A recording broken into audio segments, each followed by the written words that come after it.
The increase of naval power has historically been equated with the era of the mercantilism and colonialism. Growth of capitalism was supported by gunboat diplomacy of seafaring nations.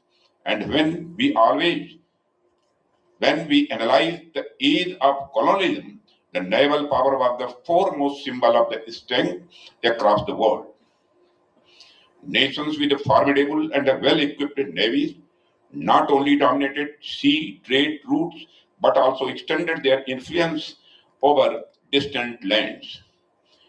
During that era, Alfred Thier's sea power theory gained prominence, wherein he declared, "Who rules the sea rules the world." Gentlemen, yesterday at the International Fleet Review by the Honorable President of India, we witnessed a clear affirmation of goodwill, professionalism, and a mutual respect among the world's navies. It was a powerful reminder that while our flags differ, we all speak the same maritime language, a shared commitment to keep the global commons safe, secure, and stable. Ladies and gentlemen, exercise Milan gives practical expression to that shared language. Today, we carry forward that cohesive spirit and maritime momentum from ceremony to substance as we transition decisively into the operational aspect of maritime engagement through Milan.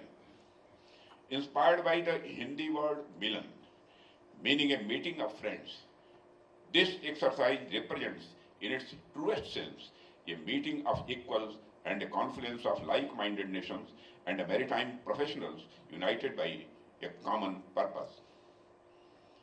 From its mindset, beginning in 1995 at Sri Vijayapuram, when a small group of friendly navies first came together. Milan has grown steadily in scope and stature. Over the years, due to concerted efforts of all partners, Milan has evolved from a regional interaction into one of the world's most prominent multinational level exercise. It has evolved into one of India's most credible and consistent maritime engagements. This year, with the participation of more than 74 nations, Milan 2026 stands as the largest and most inclusive edition to date, a reflection of the confidence the global maritime community places in India as a trusted and responsible maritime partner. Ladies and gentlemen, Milan 2026 seeks to enhance interoperability among navies of partner countries, improve professional competence by sharing of the professional experiences and practices, and deepen friendship among participating navies by evolving bonds of mutual advantage. Through joint exercises at sea, professional interactions during such meetings, and cultural exchanges, we reaffirm our commitment for establishing a lasting bond of friendship. We aspire to establish an equitable maritime order based on international rules and freedom of navigation in accordance with the international law. Ladies and gentlemen, as I address the magnificent gathering of the commanders and the senior naval leaders from across the globe, I would like to start by highlighting a few important issues facing contemporary geostrategic world. It is fashionable these days to say that as far as international peace and order is concerned, the contemporary technology-oriented defense preparedness is moving away from the naval domain. Ladies and gentlemen, the increase of naval power has historically been equated with the era of the mercantilism and colonialism. Growth of capitalism was supported by gunboat diplomacy of seafaring nations. And when we analyze the age of colonialism, the naval power was the foremost symbol of the strength across the world. Nations with a formidable and a well-equipped navies not only dominated sea trade routes but also extended their influence over distant lands.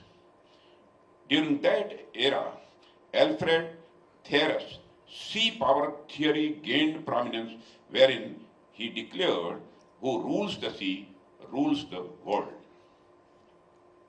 The equation was no doubt correct in context of 18th and 19th century power play.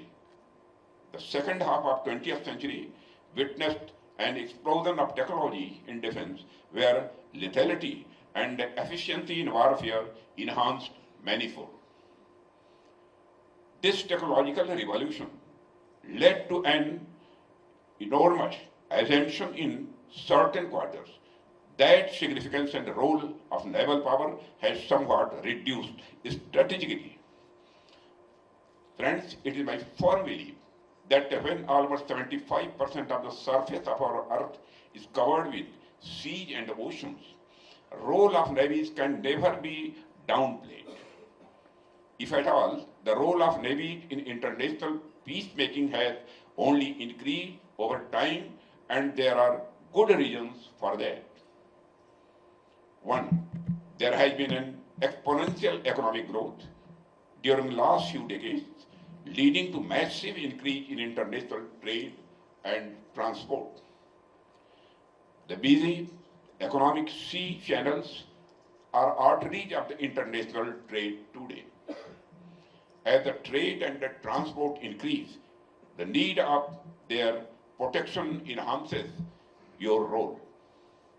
Secondly, there has been an increase in contest for ownership of straits and the channels, sometimes causing threats of flare-up. This calls for increased naval watch. And third, increasing international attention to underwater resources, particularly rare earth minerals, are today adding a new dimension to this tension. The threat to the common good is much more today than ever in history. Ladies and gentlemen, next is the spread of terrorism across the world. There is a need to guard our waters from the nefarious terrorist activities which are spreading their influence across countries and the regions. Ladies and gentlemen, apart from the above, the challenges we face at sea today are much more complex and interconnected. Traditional threats coexist with emerging ones, and piracy, maritime terrorism, illegal fishing, trafficking, cyber vulnerabilities, and disruption to critical supply chains. Climate change is intensifying natural disasters, making humanitarian and disaster relief operations more frequent and more demanding.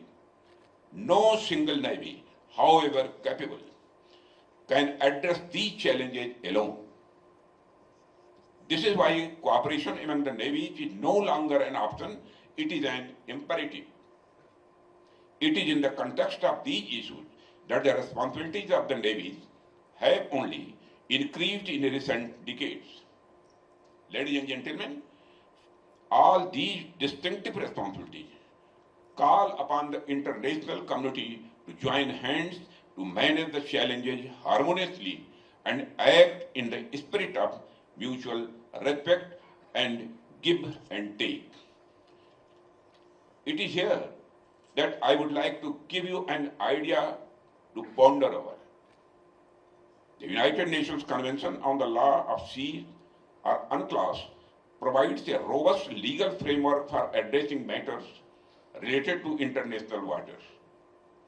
UNCLOS provides a comprehensive and a time-tested mechanism for dispute redressal and a peaceful coexistence among the nations.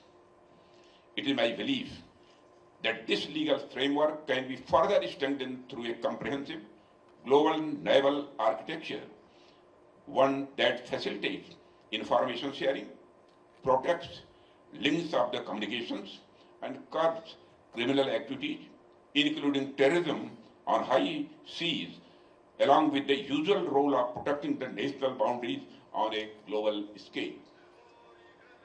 Ladies and gentlemen, when I say this, I am also cognizant of the recent erosion of belief in multilateralism. Today we find that the established international order since the end of Cold War is witnessing an upheaval. The stability of last 60 to 70 years in international order has become uncertain. And we are today in search of the more predictable and certain international system of governance. Platforms like Milan serve precisely this purpose. They bring together professional expertise, build mutual trust, enhance interoperability, and enable coordinated responses to common challenges. When our ships sail together, when our sailors train together, and when our commanders deliberate together, we build a shared understanding that transcends geography and politics and provides an opportune moment to deliberate on this idea of cooperation. Ladies and gentlemen, India has long recognized the need of this cooperation. Accordingly, our approach to the seas, shaped by vision of Sagar, security and growth for all in the region over the last decade, has evolved into Vision Mahasagar, or mutual and holistic advancement for security and growth across regions. This evolution from Sagar, meaning seas, to Mahasagar, or oceans, reflects India's deepening and expanding commitment to engage with partners in the region and beyond. Ladies and gentlemen, India, on its part, has been a willing partner in all efforts to bring the countries together. We have participated regularly in the multilateral engagements and the coordinated patrols. Our forces have responded swiftly to humanitarian crises, from tsunami to providing timely assistance to our neighbors. We have been engaged in many joint exclusive economic zones, surveillance, and hydrographic assistance and support missions in times of cyclones. As a true Vishwamitra, or a trusted global friend, we will continue to play a constructive and dependable role in the region. And we believe that holistic maritime security and a mutual prosperity are indivisible and can only be achieved through cooperation, trust, and a shared commitment among like-minded nations.